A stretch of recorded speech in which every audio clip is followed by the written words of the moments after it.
Wow! C'est beau, hein?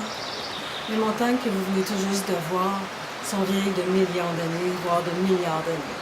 Alors, je me trouve en Utah, dans la petite ville de Springdale, où on est entouré de ces belles montagnes. Et le message que je vous transmets aujourd'hui, c'est une petite perle de sagesse amérindienne. Le magnifique regroupement de Pierre, qui est tout juste là, est entré en communication hier avec moi et s'est présenté à moi comme un grand-père. Qu'est-ce qu'un grand-père en philosophie amérindienne? C'est tout simplement un aîné, quelqu'un qui, de par son plus grand âge, possède la puissance, la sagesse, la connaissance, le pouvoir.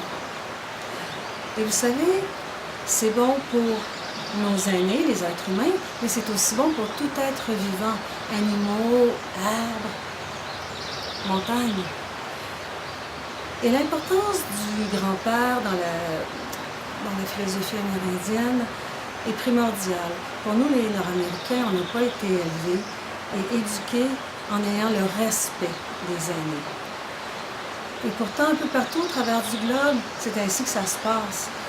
Parce que le grand-père est toujours là, est toujours une source de guidance, est toujours une source de sagesse pour pouvoir nous aider à faire la part des choses. Et vous savez, on a accès à cette sagesse. Moi, j'ai accès, vous avez accès. Vous le savez, on possède tous les mêmes capacités, les mêmes pouvoirs. Alors, je vous suggère d'entrer en communication avec un aîné. Comment on va faire ça? Trop simple. Alors, je vous propose d'aller dans le bois, d'aller à un endroit où vous allez avoir plusieurs arbres, et trouvez-vous un petit regroupement d'arbres où vous allez vous sentir attiré. Arrivez dans une énergie de réceptivité et de respect.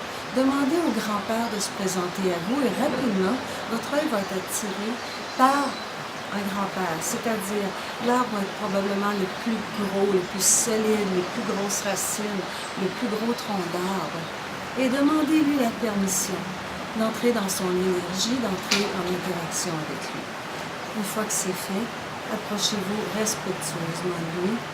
Ouvrez-vous, restez à l'écoute, connectez-vous et apprenez.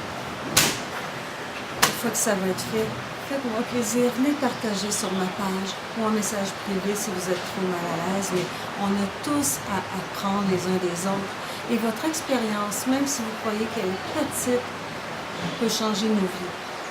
Alors je vous encourage, entrez en communication avec les aînés. Pourquoi pas vos grands-parents aujourd'hui? Alors moi, c'est ce que je vais faire.